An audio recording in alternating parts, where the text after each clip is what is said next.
MBC의 탐사 프로그램, 고발 프로그램, 심층 취재 프로그램 중에 하나 스트레이트라고 하는 방송이 하나 있습니다. 지난 7월 14일 방송된 내용 중에 하나는 우리 사회를 혼란케 하고 여론을 호도하게 만드는 가짜 뉴스에 대한 방송이었습니다.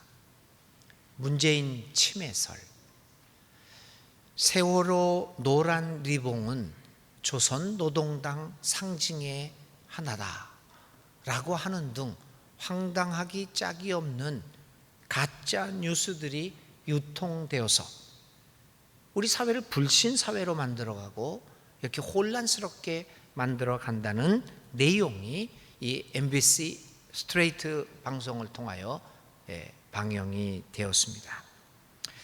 그런데 이 스트레이트 취재 중에 몇 살 기자들이 교회 단체 채팅방에 수개월 동안 회원으로 가입하여 활동을 했습니다. 그리고 그 취재 결과를 이렇게 얘기합니다. 교회 단체 채팅방에 몇 개월간 있다 보니 정치 관련 가짜 뉴스에 이 교회 단톡방이 최일선에 있다 해도 과언은 아니었습니다 라고 전합니다. 수백 명이 모인 단톡방과 1,500명 이상이 모인 단톡방에서는 성경 말씀이나 설교 영상 대신 보수 채널이 만들어내는 유튜브 뉴스가 끊임없이 유포되는 모습을 담아 이 방송을 했습니다. 교회 단톡방이 이 가짜 뉴스의 유포의 가장 우리 대한민국 사회에서 핵심적인 방이라고 하는 사실을 보도했습니다. 이런저런 연유로 해서 이제 기독교는 카톡교가 되었다라는 말까지 들을 지경입니다. 왜 우리가 이런 말까지 듣는 지경에 이르게 되었는지 정말 가슴을 치고 답답해하지 않을 수 없습니다.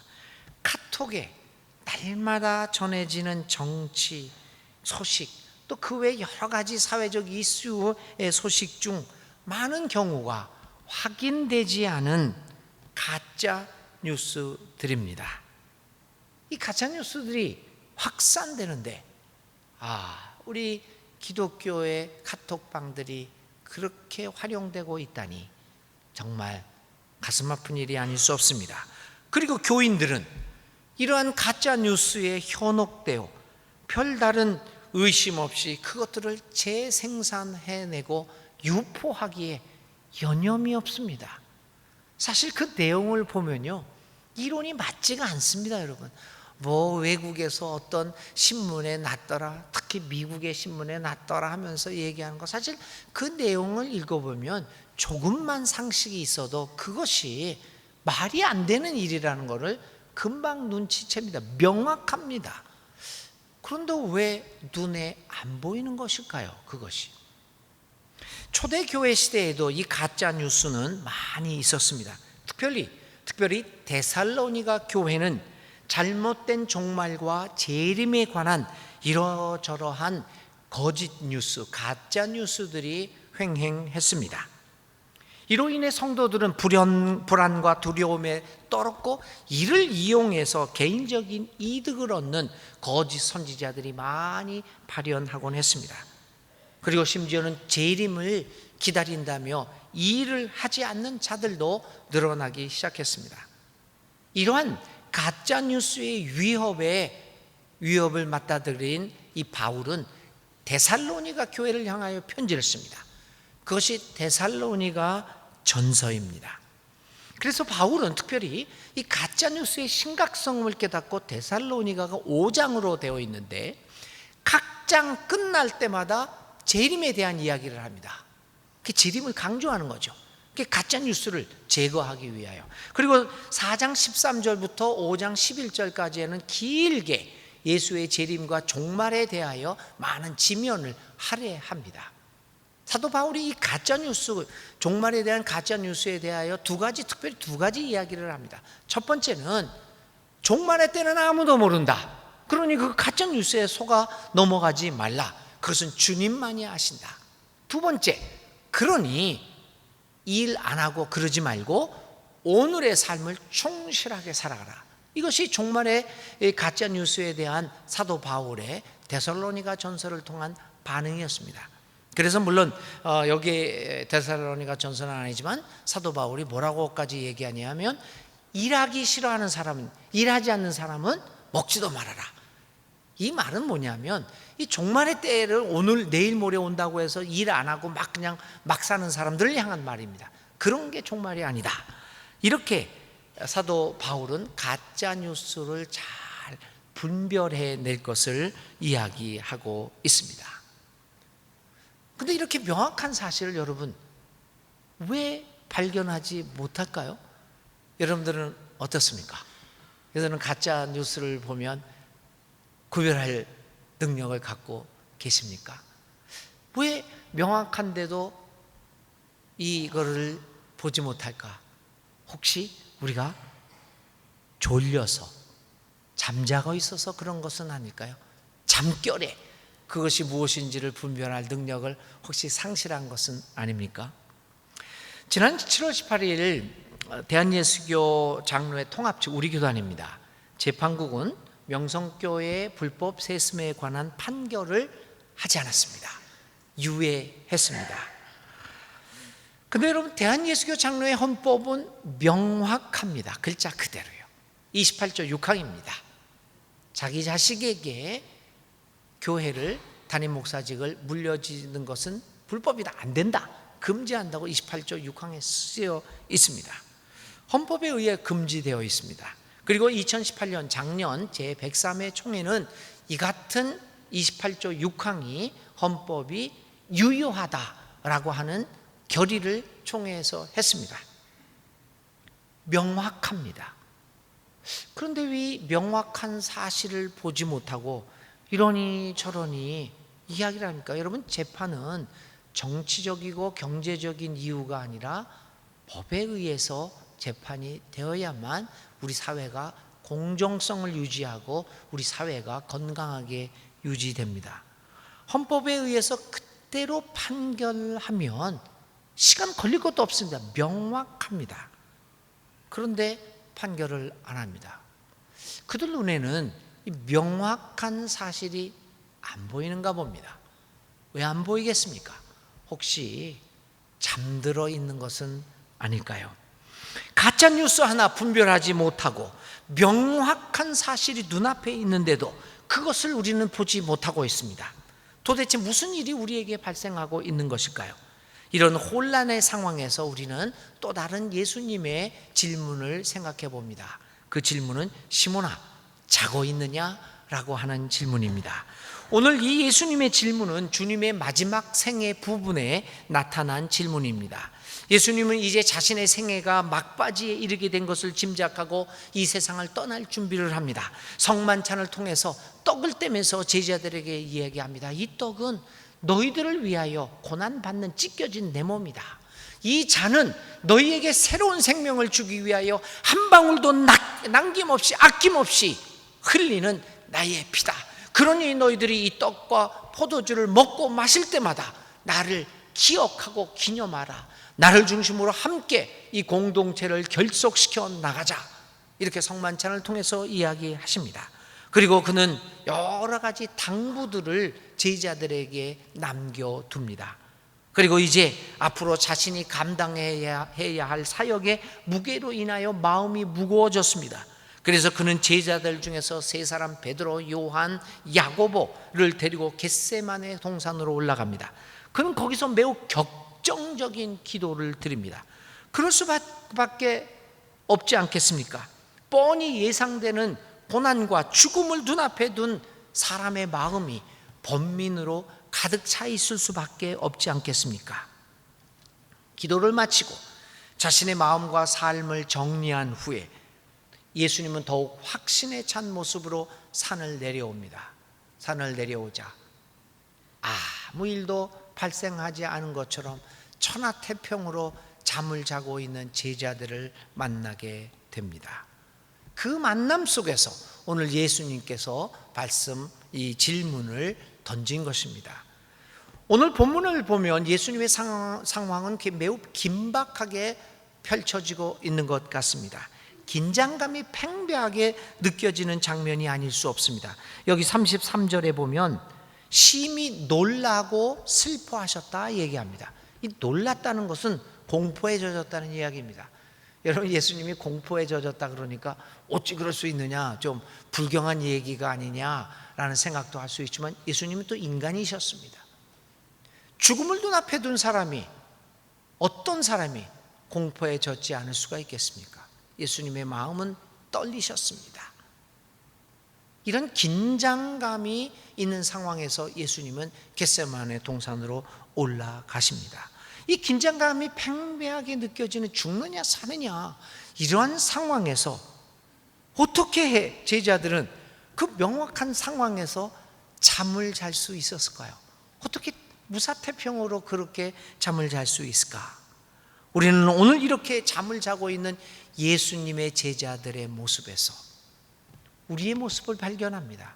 가짜 뉴스도 분별하지 못하고 명확한 사실 앞에서 판결 하나 내지 못하고 있는 우리들의 잠자는 모습을 발견합니다. 그리고 잠자는 제자들 향하여, 잠자는 우리들을 향하여 질문하는 예수님의 목소리가 들려옵니다. 시몬아, 자고 있느냐? 여기에서 시몬은 다 내 이름을 대입해서 한번 불러보시면 좋을 것 같습니다. 그리고 그분은 이 질문을 통하여 우리가 자고 있는 잠으로부터 깨어날 것을 요구하고 계십니다. 이제 본문으로 들어가 보겠습니다.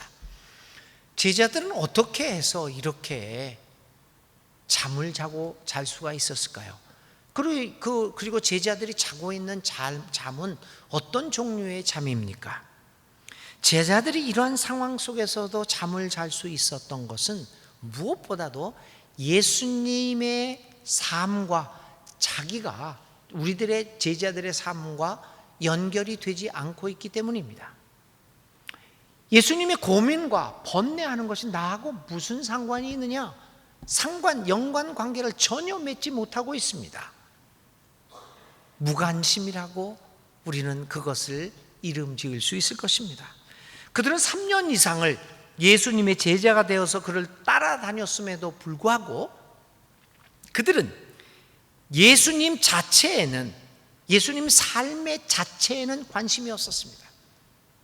제자들은 예수님 자체보다는 그를 따라다니면서 얻어질 수 있는 여러 가지 결과에 대해서만 관심을 가졌습니다. 내가 예수의 제자가 된다면 무엇이 될까?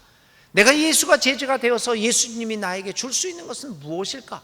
여기에 대한 관심을 가졌고 예수님 자체에 대해서는 관심이 별로 없었습니다. 예수님을 통하여 그들이 도달할 수 있는 삶이 무엇인가에 대해서만, 거기에만 그들의 관심이 집중되고 있었습니다. 저는 사실 사복음서를 보면서 오늘 이 시간까지 겟세마네 동산의 이 사건까지 보면서 예수님이 얼마나 외롭고 고독했을까라고 하는 그러한 거를 짐작해 봅니다. 그들을 따라다니고 있는 예수님의 제자들은 예수님의 고민과 예수님의 갈등과 예수님의 그 범민들에 대해서는 관심이 없었습니다. 그저 예수님이 하시는 일이 뭘까? 나는 예수님을 통해서 어떤 자리에, 높은 자리에 올라갈까? 거기에만 관심이 있었습니다. 그러니 얼마나 예수님이 외로웠겠습니까? 그분이 얼마나 외로웠으면 그분이 찾아가는 집이 한 군데가 있었습니다. 여러분들이 아시는 바처럼 마리아, 마르다, 나사로의 집을, 베다니에 있는 집을 그분은 가끔 찾아갔습니다. 아마 자기를 따라다니는 그 제자들이 자신의 삶에 대해서는 전혀 염려하지 않고 누가 높니, 내가 왼쪽에 앉느니, 내가 오른쪽에 앉느니, 이런 싸움만 하는 것을 보고 예수님은 굉장히 외로우셨을 것입니다. 그래서 그분이 찾아간 곳은 제자들의 집이 아니라 베다니에 있는 마리아, 마르다, 나사로라고 하는 사람의 집이었습니다. 어쩌면 예수님은 제자들에게 제자들의 삶의 성공을 보장해주는 그런 사람이었을지도 모릅니다. 이런 예수님 삶 자체에 대한 무관심은 그들로 하여금 자신들의 스승이 당시 권력에 의해서 체포되는 바로 그날에 그가 겪고 있는 처절한 고민과 갈등을 전혀 이해하지 못하고 알아채지 못하게 만들었습니다. 그들에게는 스승 예수님이 매우 놀라우며 괴로워하는 모습이 눈에 들어오지 않았습니다. 심지어 스승 예수님이 내 마음에 근심에 쌓여 죽을 지경이다 라고 말까지도 했지만 어느 누구도 마음에 너무 내가 죽을 지경이다 라고 하는 예수님의 말에 귀를 기울인 사람은 없었습니다. 예수님 자체에 대한 철저한 무관심입니다. 이러한 무관심은 예수님이 괴로워하며 기도하는 동안에 가장 가까이 있다고 하는 제자들로 하여금 편안하게 잠을 잘 수 있도록 하였습니다. 제자들의 잠은 무관심인 잠입니다. 오늘 우리도 우리의 잠도 무관심의 잠이 아닐까요? 우리는 우리의 주위의 사람들에게 무관심합니다. 그리고 실적만 요구합니다. 저들을 통해서, 이웃들을 통해 내가 얻을 수 있는 것은 무엇인가? 목회도 마찬가지죠. 목사들은 교인들에게 실적만 요구합니다. 교회 열심히 출석하십시오. 빠지지 마십시오. 모든 집회에 나오십시오. 헌금 많이 하십시오. 전도 많이 하십시오. 뭘 하십시오. 실적만 요구합니다. 교인들도 목사에 대하여 실적만 요구합니다. 목사님, 왜 교회를 성장 안 시킵니까? 왜 헌금이 안 납니까? 왜 이것 안 합니까? 왜 저것 안 합니까? 왜 고아원 안 만듭니까? 왜 양로원 안 만듭니까? 요양원 안 만듭니까? 뭐 하지 않습니까? 실적만 요구합니다. 목사는 목사대로 교우들에게 실적만 요구하고 교우들의 또 이 목사들에게 실적만 요구합니다. 그 실적을 요구하는 가운데 목사는 교우들이 겪고 있는 그 고통과 번민, 고뇌에 대해서는 귀를 기울이지 못합니다. 교우들이 목사에 대해서 실적만 요구하고 있는 사이에 앞에 서 있는 사람으로서 느끼는 고독과 외로움, 절망감들은 전혀 관심이 없습니다. 우리는 과연 나의 이웃의 삶의 자체에 대하여 관심을 가져본 적이 있습니까? 우리가 사는 시대는 아무도 다른 사람의 삶에 관심도 없고 돌보지도 않는 각자 도생의 시대인지도 모릅니다. 어떤 분이 저에게 최근 이런 말을 했습니다. 목사님, 제가 생각하건대 사회가 타락할수록, 사회가 병들면 병들수록 성공하는 사람, 그 사람들의 축제만을 즐깁니다. 그러나 사회가 건강하면 건강할수록 절망하는 이들의 고통의 소리를 들을 수 있는 사회가 되는 것 아니겠습니까? 우리는 온통 우리의 삶과 성공하는 사람들의 삶에만 관심을 기울입니다. 그 외의 삶에 대해서는 철저한 무관심으로 일관하고 있습니다. 그래서 우리 눈에는 아무것도 보이지 않는 겁니다. 오늘 우리와 함께 일하는 종업원들, 사업을 운영하시는 분들은 종업원들, 또 회사에서 일하는 사람들은 동지들, 우리 교우들, 목사의 삶, 또 우리 지도자들의 삶, 또 우리 일상생활에서 만나는 여러 사람들의 삶의 자체에 대하여 관심을 기울이고 있습니까? 그들이 어떻게 살아가며 어떤 상황에 처해 있는가에 대하여 관심을 기울인 적이 있습니까? 미움보다 더 무서운 것은 무관심입니다. 무관심이 우리로 하여금 이웃을 향하여, 세상을 향하여, 종국에는 예수님과 하나님의 나라에 대하여 잠들게 만들고 있는 것입니다. 오늘 예수님을 따라가자고 목표를 정하고 살아가는 우리들, 정말 예수님이 우리에게 주시는 저 천국 가는 것에서만 관심 갖지 말고 예수님은 어떤 고민의 삶, 어떤 절망의 삶을 살았는가, 거기에 관심을 한번 기울여 봄으로써 우리 이웃들에 대한, 서로에 대한 무관심의 잠에서 깨어나면 어떻겠습니까? 예수님은 오늘도 우리를 향하여 묻고 계십니다. 시몬아, 자고 있느냐? 그리고 말씀하십니다. 무관심의 잠에서 깨어나 나와 함께 가자 말씀하십니다. 무관심에 잠에서 깨어나서 예수님을 진정으로 따라가는 예수님의 참된 제자가 될 수 있는 우리 모두가 되기를 간절히 기도드립니다. 두 번째로 우리가 생각할 것은 도대체 제자들은 어떻게 그렇게 잠을 잘 수 있었을까?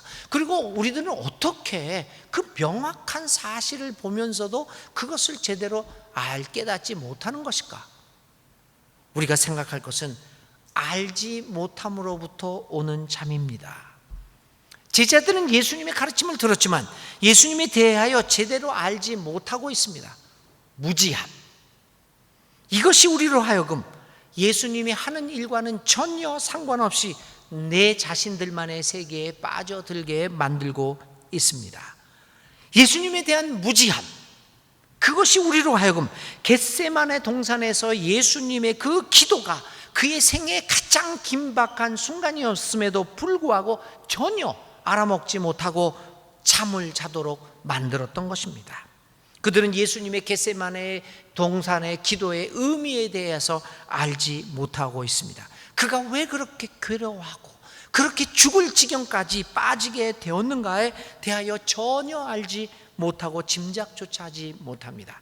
그래서 그들은 예수님의 일과는 아무런 상관도 없는 것처럼 그렇게 태평스럽게 깊은 잠에 빠져들고 말았던 것입니다. 그들이 얼마나 깊은 잠에 빠져들었던지 오늘 14장 40절은 그들의 상태를 이렇게 묘사합니다. 그들은 자고 있었다. 그들은 졸려서 눈을 뜰 수 없었던 것이다. 얼마나 깊이 잠들었으면 깨워도 눈을 뜰 수가 없었답니다. 예수님에 대하여 제대로 알지 못하고 있는 것은 우리로 하여금 예수님과는 상관없는 일들을 하게 만들기도 합니다. 무지는 우리로 하여금 점차 예수님으로부터 멀어지게 만들 것입니다. 무지는 우리로 하여금 예수님을 제대로 알아보지 못하게 하고 깊은 잠에 빠지게 만들 것입니다. 이처럼 예수님을 제대로 알지를 못하는 것은 우리로 하여금 예수님에 대하여 매력을 느끼지 못하게 만듭니다. 신앙의 재미를 느끼지 못하게 만든다는 이야기입니다. 여러분, 신앙생활이 어떻습니까? 재미있습니까? 흥미롭습니까? 저는 가끔 축구 경기를 재방송을 봅니다. 특히 손흥민 골 모음 같은 거 요즘 봅니다. 그런데 저는 결코 전 경기를 보지 않습니다. 대강 몇 분에 골 넣는 건 아니고 그것만 드릭 돌려가지고 그것만 봅니다. 다른 거 다 재미가 없어요. 이미 알고 있는데. 그래서 손흥민 그것만 재미있습니다. 골 넣는 장면만. 이미 알고 있는 것, 이미 경험한 것, 이런 것들은 우리에게 흥미를 주지 않습니다. 많은 사람들이 신앙생활 재미없다고 그러는 사람들도 많습니다. 맨날 알게 되는 거. 예배 왜 나옵니까? 안 나오면 안 배울 것 같아가지고. 그 예배나 설교나 성경 공부 가르침을 통해서 뭔가 나를 화끈하게 이렇게 좀 이렇게 흥미롭게 만들어주지 않고, 거기 안 나오면 여러분 장사도 잘 안 될 것 같고, 직장도 좀 안 될 것 같고, 골프 치러 가면 골프 절대 안 맞고, 그런 그 두려움도 있는 것 아닙니까? 그래서 이렇게 나옵니다. 근데 많은 사람들이 예배 나오는 거를 그렇게 흥미스럽게 설교 듣는 것, 제목만 딱 보면 오늘 또 뭐 말할 건데 하고 딱 제목 보고 벌써 잘 준비부터 합니다. 근데 그거는 여러분의 경험을 얘기하는 게 아니라 제 경험을 얘기합니다. 가끔 휴가 때 다른 교회 가면 딱 보고 나서 잘 준비부터 하는 내 모습을 발견하곤 하죠. 재미가 없습니다. 왜 재미가 없습니까? 예수님에 대하여 알아가는 그것이 없기 때문입니다. 그래서 이런 예수님에 대해 잘 알지 못하기 때문에 우리를 점점 예수님으로부터 멀어지게 만듭니다. 우리는 다 잠을 자고 있습니다. 알지 못하기에. 이런 우리를 향하여 예수님은 질문을 던지고 계십니다. 시몬아, 자고 있느냐? 그리고 무지로부터 깨어나서 예수님을 알아가는데 힘을 다할 것을 명령하고 계십니다. 예수님을 알아가는 재미는 우리를 늘 깨어있게 만들 것입니다. 우리의 잠은 이렇게 예수님에 대하여 알지 못하는 것과 동시에 예수님에 대하여 알기를 원하지 않거나 그것을 포기함으로부터 오기도 합니다. 어떤 경우에는 우리는 예수님 이미 잘 알고 있다라고 생각하기도 합니다. 그래서 더 이상 예수님에 대하여, 신앙에 대하여 더 이상 알아야 할 것이 그리 많지 않다고 생각하기도 합니다. 그런 생각에 자신도 모르게 빠져들게 되면 신앙에 있어서 기대감은 없어집니다. 무신론보다 더 무서운 것은 이것이 아닐까요? 내가 하나님에 대하여, 신앙에 대하여, 예수님에 대하여 잘 알고 있다 라고 하는 생각 말입니다.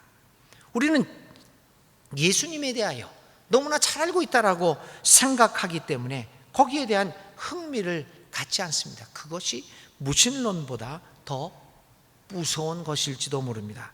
교우 여러분, 전문가가 되지 맙시다.